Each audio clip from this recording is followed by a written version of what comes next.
All right, Dr. John, thank you so much for being here with me. I really appreciate your time. I first met you at the pre-conference back in October. Yes, Gospel that's right. Coalition to the pre-conference. Yeah, that's right. And then I'll ask you more about that later. But I remember hearing you speak during one of those I think they call it a break or something like that, but you got like a 15-minute session. Right, yeah. I loved what you were saying. Thanks, brother. And I remember sitting there saying like, dude, I gotta talk to this guy. This guy's like reading my mind right now. Awesome. And so just for like the audience here a little bit, why don't you just give a little bit of background, who you are, what you're doing, and just a little bit about your ministry. Absolutely. Thanks for having me. This is great. I remember seeing you too, because I recognize hair. So I'm like, oh, look at this brother right here. We need to hang out together. Yeah. So thanks for the invitation. This is great to be here. Alex John. I'm a professor of higher education at Azusa Pacific University. Welcome to my office. I have been here for 12 years. Before that, I was at the University of Southern California. That's right, baby. Trojans. Yeah, fight on. We're Trojans, baby. That's right. We're everywhere here. You can see us. Yes. Very nice. We've had some rough years in the last couple of I know, man. We're going to be all right. My daughter is starting in the fall as a first year, so awesome. That's going to be really good. It's good for the university. But I was there she's over a dozen years at USC, and then God called me. It really was a God thing. Perfectly happy as a faculty member and administrator at USC, in a way that only God can do, in a sweet, quiet way. God called me here. And this was 2007, and I got here in 2008, and I've been here going on 12 years now, and absolutely no regrets. I love it. God has helped me to integrate a lot of my faith into the work that I was doing on justice and equity. So I could see how God has used APU and some of my scholarship to really now speak to the church, something that I rarely did at USC. So in the last 12 years, but really in the last 5 or 6, I think it's been a real shift for me. I'm a ruling elder in a Presbyterian church, New Life Presbyterian Church in Orange County. That's in Fullerton. And Pastor Will Chang is my pastor. Shout out to my pastor. But it's been an incredible ride. I've enjoyed the last few years, especially talking about race, equity, and its role in the church. So what's the biblical approach to reconciliation? Not very popular.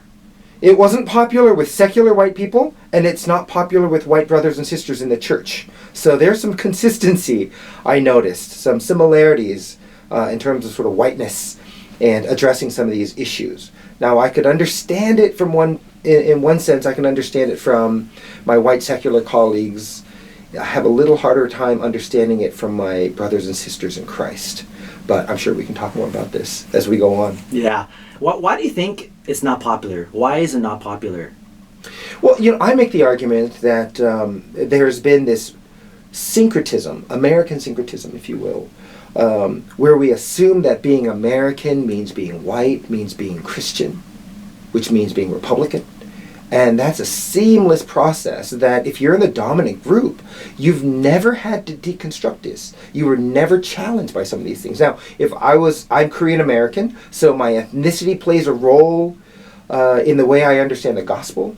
Being racialized as a child, being teased and bullied for being Korean by mostly my white classmates reminded me every day that I did not belong. This is the idea of the perpetual foreigner. You could be 3rd and 4th generation Asian American and still be a perpetual foreigner. So you're reminded daily of these types of things. But if you're in the dominant group, you don't think about it. Now, had I grown up in South Korea, for example, I would never have to think about being Korean, right? Because I'd be in the dominant group. So that's one of the assumptions I think that you make, that being white and being Christian is just both are normal for you. And so it's this idea of normativity and the inability to break down the different identities that exist. And so when Christians say things like, oh, that person's communist, and that's a critique of somebody, the assumption is that the opposite of communism is Christianity, and vice versa. Well, that doesn't really make sense. It's hard to say that capitalism, for example, is biblical. I mean, how is it rooted in a biblical practice? Right? I'm not saying that capitalism is bad. I'm just saying, are you sure it's rooted in the Bible? So these are political movements, but that's not the same thing as sort of a biblical understanding or a biblical hermeneutic. But American capitalist Christians generally assume that all of this is the same and this is normal. You just got back a couple weeks ago from the Gospel Coalition. Yeah. First ever Asian American panel, right? Church panel type of seminar. It was a lunch. It was a luncheon, so it wasn't even a seminar. It was not a seminar, it was not a workshop. It was a luncheon. It was an auxiliary lunch. Okay. We first met at the pre-conference in October here on the West Coast. We had a Asian American pre-conference. Yeah, how about that? Yeah. And that's where we met.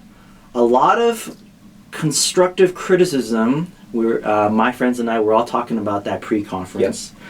Was this luncheon kind of like a reaction toward that pre-conference and the feedback they got from that? Actually, no. My understanding was, and this is our Reverend Dr. Stephen who's a council member for TGC. He's sort of our head Asian in charge, if you will. And he has been spearheading this movement for Asian Americans for the TGC. And it all started, actually, last summer. In August, he had convened a gathering of a handful of Asian American Christian leaders. And the Gospel Coalition invited, I was included in that, and we had an opportunity to talk about what is the future of the Asian American Christian for the Gospel Coalition, but really for the larger universal church. And so that was sort of the movement that started this, and that was related to the TGC Asian American pre-conference. But no, it wasn't a response. The Gospel Coalition Auxiliary Lunch was not a response to criticism of the TGC Asian American pre-conference. It really was a byproduct of the conversations that we had been having among some of the key leaders, Asian American leaders, to talk about what could possibly be done. One argument, of course, that was made is, can we see more plenary speakers that are Asian American? Yes. Not doing announcements, yes. Not doing workshops, but plenary speakers. Can we see more Asian Americans on the council, for example, on the board and in leadership? We have 1, 2, possibly 3 Asian Americans I think are more prominently on the council right now, but can there be more? So that was sort of the discussion. And what emerged from some of these discussions was this idea of a first ever luncheon, auxiliary luncheon, to talk about Asian Americans. And it was interesting because I think the expectation was about 50 to 60 participants. I believe it was double that. Mm-hmm. As I was sitting there on the panel looking out, there was no room to sit. We ran out of food. That's a good problem to have. Yeah. I think it really spoke to the level of interest having a first-time event like this with hundreds of things going on at TGC National Conference. So it was a good sign. But it was an independent, one-off move to be more inclusive, and I thought that was really helpful. Yeah, I saw pictures of it. That's awesome. I saw standing room only. Yeah. I know it was packed. How do you think the luncheon went? Do you think it was successful? Did it go well? I mean, there are many different ways that you can measure success. One is just attendance and interest. And by that measure, absolutely, it was a success. It would have been sad if we had to hand food out to people on the way out. So it was nice to have standing room only. It was really hard to gauge how many people would show up.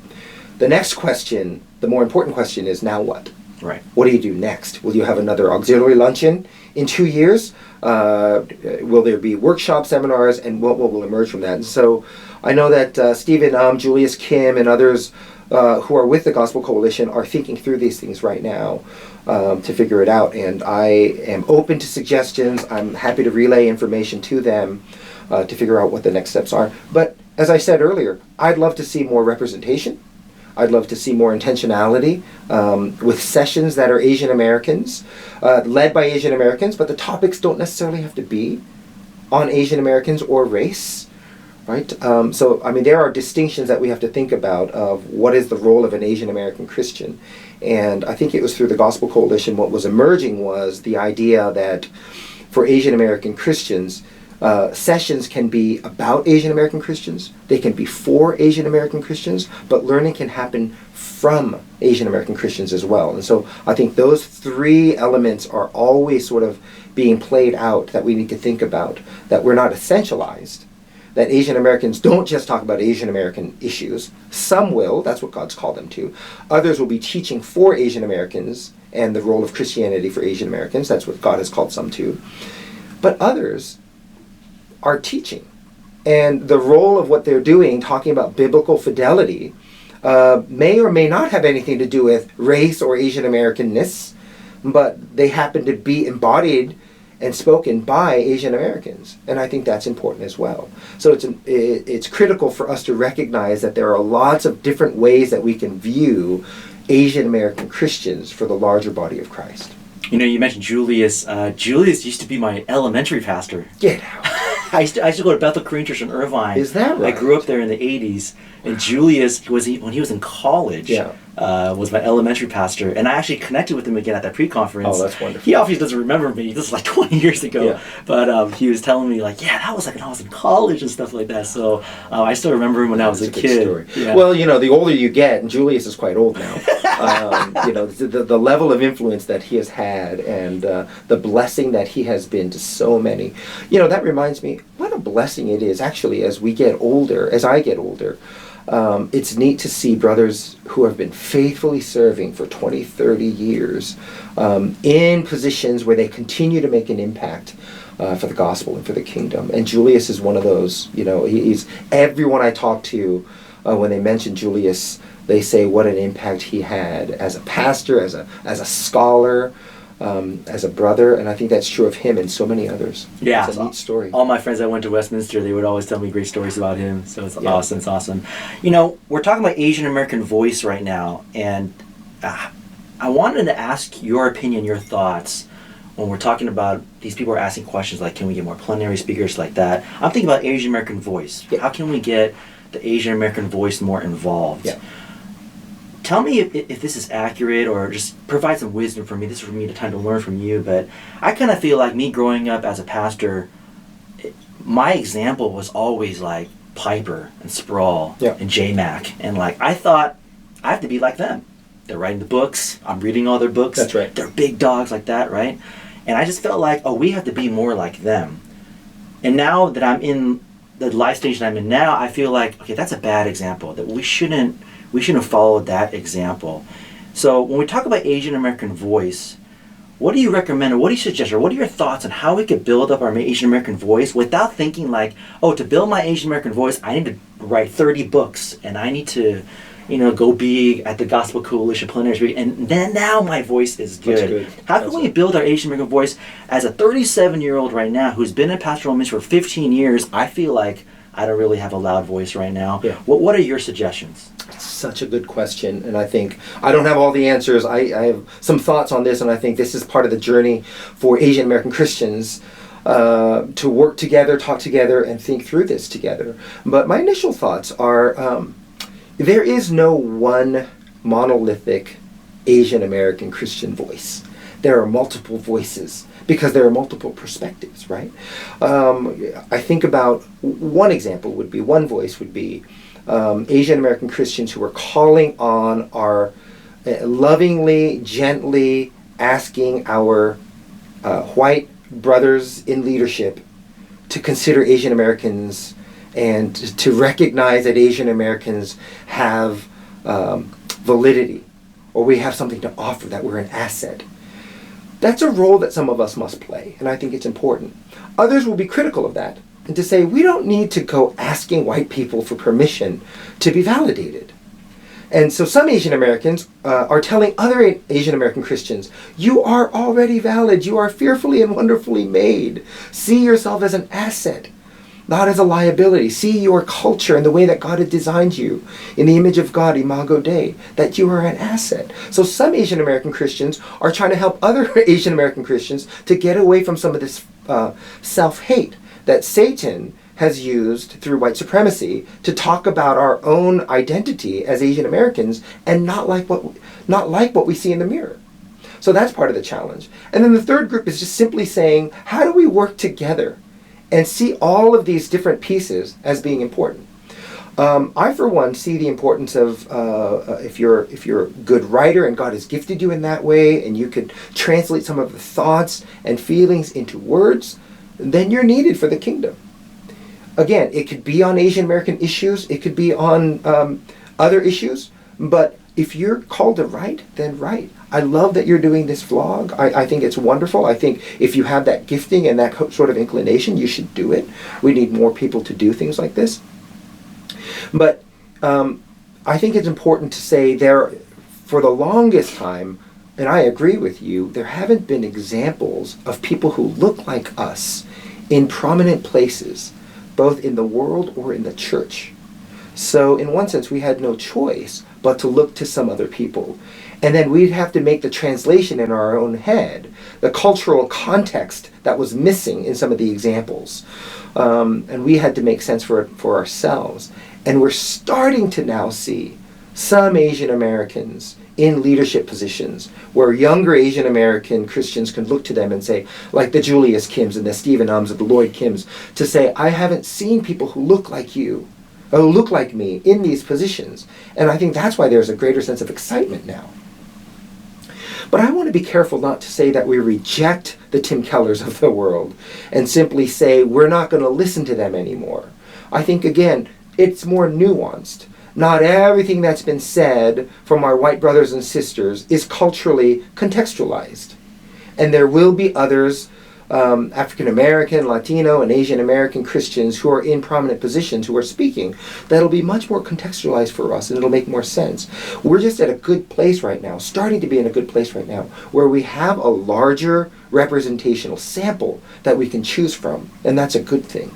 But I want to be careful because there's been a pushback for people like Jonathan Edwards, who has been a hero for many Christians. You know, it's well documented, but becoming more popular now and more public, that he had racist tendencies. He owned slaves, right? George Whitefield and others, they were racist. And we're singling out certain white individuals, fathers of our faith, if you will, for being racist. And part of me wants to say, back then, who wasn't? Who wasn't racist? Who wasn't complicit in their silence or in their active engagement of racism?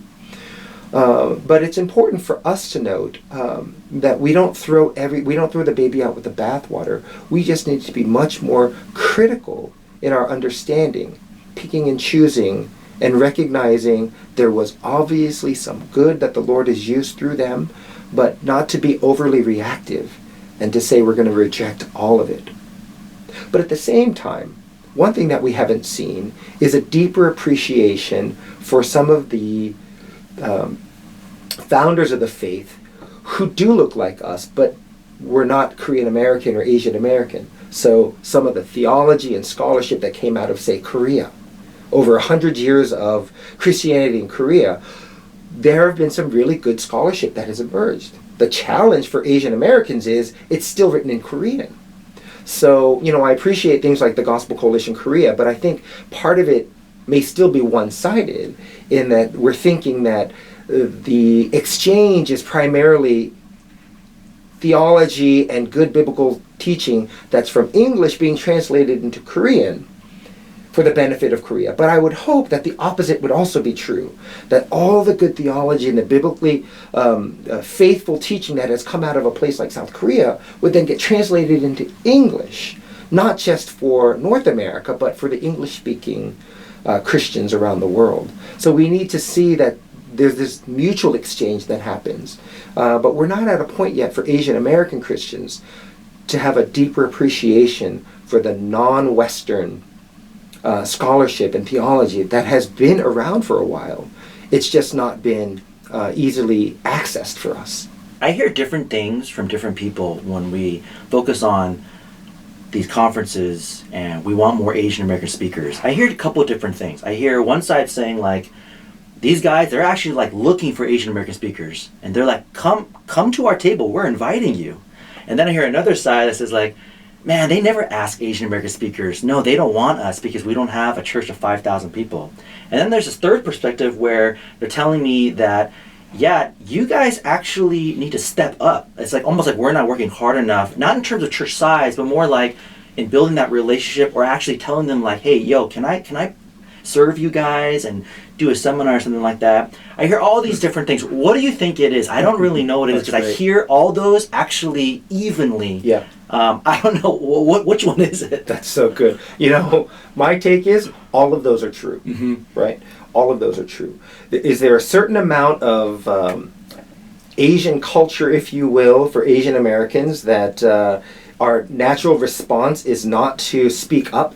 We wait. We're deferential. Part of that may be true. Chimamanda Adichie famously said about stereotypes that it's not that they're untrue, but that they're incomplete. Right? So is it true that some Asian Americans will default? I always say you can take Alex out of Korea, but you can never take Korea out of Alex. There's history and culture that's passed down generationally to me that my natural default is not to step up and speak because I was told that only a fool speaks first, right? Some of my brothers and sisters could learn a thing or two about this philosophy. I think could be helpful. But at the same time, I recognize some other cultures. I'm in the PCA, so there's a little bit of Southern culture that's mixed into this, that it's looked down upon to speak up and volunteer to say, I'm going to do this. They don't want people to do that. And a part of that is Christian culture too. It's always better to take this Christian culture to say, oh, if the Lord wills, and if this is what you need me to do, then I will serve. But people frown upon those who take initiative. So I think both are true. So somewhere in the middle is probably the right answer. A nice balance of taking initiative, but also not seeking it too hard. I have some younger Asian American brothers and sisters in the faith who are a little too eager to get famous, to get popular. They're writing blogs and writing letters and all these things, but they haven't actually done anything yet. And so there's a balance there as well. Show that you've done something, right? Be faithful in the things that you have that's in front of you, however small it might be, without jumping into the national scene. And I think we've seen the dangers, the pitfalls of people who have risen too fast too soon, and they can't handle it. And then it goes to their head, it goes to their hearts, and then they fail miserably. And we want to protect against that as well. So it's finding that balance. In both being true, I love to say holding on to multiple realities. This is the famous F. Scott Fitzgerald quote, right? The test of a first-rate mind is to be able to hold on to two seemingly contradictory thoughts at the same time and still being able to function, right? How do you see that all of these things can be true, but still finding a way to say, how do we find a balance of people to step up and get involved, but also not want it so badly? I mean, I get nervous when some people want it so badly. They want the prominent positions. They want the plenary speakers. They want to be in these roles. And sometimes the best thing is to have people who don't want it. And so it's hard to strike the balance, but we have to find it. Do you think an Asian American conference for church pastors and leaders is a good idea, focusing on understanding our culture better, so that we can better deliver and communicate biblical principles? So for example, when I talk to my Asian American friends, we hear a message at a general conference, great message, biblical, it's like, yes, I love it. But contextualize in Asian American culture is like, that's not that easy though. Yeah. So what this guy just said, absolutely true, but communicated to our culture, it's not as easy because of different cultural tendencies and things like that. Absolutely. So I have like this premise in my head that we don't really even understand our culture that well, which hinders our application of biblical principles. Simple things like evangelism. Why is it really hard for us to go to non-Asians? Because that's not really our culture, but we don't even get that about ourselves. That's so good. You're right. Do you think a conference like this, explaining the connection of our Asian American culture without, like what you said, I love what you said, we're not trying to say like, oh, stop being Korean, stop being Chinese, embrace that, but how do you understand your culture well, which helps you to navigate these biblical principles better? Absolutely. I think the last thing you just said is probably the key. All of these conferences that are culturally contextualized, ultimately, if it serves the purpose of helping us understand the gospel better, and help us to understand Jesus better, and it can help us share the gospel better, then absolutely we should do it. I love the example of that I hear regularly that is always culturally contextualized for me is child rearing. And being Korean American, I'm of the tradition, cultural tradition, that this idea that when you turn 18, you're an adult, get out of my house, And then what's it called? The boomerang effect, or when people are failure to launch, when you're 25 years old, 26 years old, you graduated from college and you're living at home. In most American cultures, that's looked down upon. Even among Christians, they'll say, oh yeah, my son or my daughter is living at home. We're worried about that. And in my cultural context, being Korean American, I'm thinking, no, that's a wonderful way to honor your parents. Of course you stay home until you're married or until you have something else. You stay home, you come back home. That's how I was raised. That's how I tell my children. That's how a lot of my Asian American, Korean American friends have experienced our lives.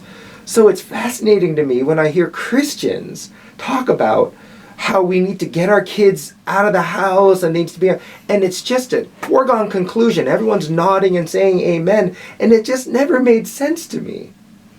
Now that's just one small snippet of an example for Korean Americans as I get older and I've got a kid in college now.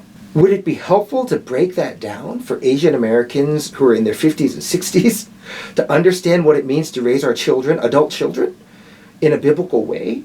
That is not necessarily an American culture. I think that's important. But I think the key is not just gathering Asian Americans for the sake of gathering Asian Americans to talk about different aspects of the kingdom. There has to be a greater intentionality. We need to make sure that we have people who understand these distinctions. Because as you said, sometimes we don't even recognize. It's so normal for Asian Americans, we don't recognize what is Asian versus what is American, what is white versus what is Korean in our own theology. So we need to have a good list of people that we can call upon who are experts on this to be able to address it. And absolutely, I think, if it helps us to understand the gospel better, if it helps us to be better Christians and more faithful biblically rather than culturally, then I think it's important. Man, that's so good. I love what you're saying right there. I always like to kind of end my interviews to kind of plug some of the stuff that you're doing and just kind of let the audience know. So what are some of the classes you teach here at APU? Okay. I teach two classes primarily. One is an advanced qualitative research methods class. Qualitative versus quantitative. I don't do statistics. I'll break the stereotype for Asians who are not good at math. Mine is more interviews, observations, ethnography, things of that nature. And I teach a PhD program, so most of the students who are about to roll into their dissertations. The other class is a required class, and it's diversity and social justice in Christian higher education, in higher education in general. And some students go kicking and screaming into this class. I just received a Facebook message from a student I had in class maybe 7 years ago who just took the time to come back and say thank you. As a working professional, upper administration in higher education at a Christian institution, who I don't know if this individual necessarily liked my class at the time. I don't recall having a good experience with this individual in the class.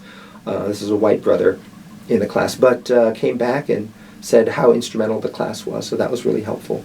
But if I have time, I'd love to make one more plug. Yes, please, keep on going. The work that I'm doing for my denomination now, my brother Owen Lee and Moses Lee are with me on this new project that we're working on called the Korean American Leadership Initiative, CALI. And it's through Mission to North America in our denomination, the Presbyterian Church in America. And we're very intentional. CALI exists to help second and third generation pastors and ruling elders to feel welcome and to thrive and become leaders in our denomination. And hopefully by extension, the Church of Jesus Christ. But one of the challenges that we've experienced as second generation Korean Americans, as elders and as pastors, is sometimes we felt like we didn't have the mentoring and the leadership that we wanted from the first generation pastors. We got a lot of baggage that we're dealing with. We didn't feel like we had love and support and all these things. Just go to morning prayer, make sure you don't drink and smoke, just and wonderful piety. And we feel somewhat lost as 1.5 second generation folks. Well, now that we are sort of grown up and doing our own thing and finding our own leadership roles, how are we doing? How do we measure up when we look at younger second generation folks and third generation pastors and elders who are emerging Will we do a better job? And so this is a real challenge to ourselves to say, let's be intentional. Can we be the youngs? Can we be the older brothers that we longed for, that we said we never had? And as I share that with you, that's why Cali exists. But I also want to share, it's important to recognize just the role that the immigrant church had, the first generation had. They were significant in our growth. A lot of us went kicking and screaming and didn't like what we saw. And we say that we didn't have mentorship, but I bet you if we go back and ask some of our first generation pastoral leaders, and we criticize them for saying, you weren't a mentor to me, you didn't help me, they may turn around and say, what are you talking about? I worked so hard to try to instill in you discipline and piety. Why do you think I asked you to go to morning prayer? And I look at second generation folks, Korean Americans especially, today, and I think, well, okay, so we didn't like morning prayer, but when do we pray? We don't pray at 6 in the morning, okay, but do we pray at 6 at night? Do we pray for 30 minutes? Where is our sacrificial heart? There are elements of the first generation that I think we threw out, unfortunately, that in retrospect now, they were hugely encouraging and instrumental in my own Christian growth. And I think that we need to rekindle and go back and appreciate. Certainly, just as I was critical of some of our older white forefathers in the faith, I could be equally critical of our forefathers, Korean American leaders. But there are elements in both that actually, if I took just a little bit more humility in my approach, there's so much that I could have gleaned from them. And so learning to appreciate some of the things that they brought for us and using some of that to cultivate now the second and third generation Korean Americans, I think is important. It's crazy what you're saying right now. I've been thinking about that for so long. Oh my goodness, I want to talk to you more about that during lunchtime. Is there a website I could put down below about this thing, or you're not that far yet? For Cali? Yeah, for yes. Cali. You can find Cali online. You could go to the Mission to North America website through the Presbyterian Church in America, and you'll find our link there. Okay, I'll put that link down below. Can anyone be a part of this, or is this just for Presbyterians? Well, we do serve our denomination, but we want to extend this to as many as we can. Korean Americans, Asian Americans who are not in our denomination, because if it helps the kingdom, it helps the kingdom. I'm a Southern Baptist. I would love to be a part of that. We're cousins, close cousins. All right. Well, Dr. Jun, I appreciate your time. Thank you so much for your wisdom. Yo, APU, okay? All you doctoral students, get this guy. Take his class, all right? And then Cali, I'll put that link down below.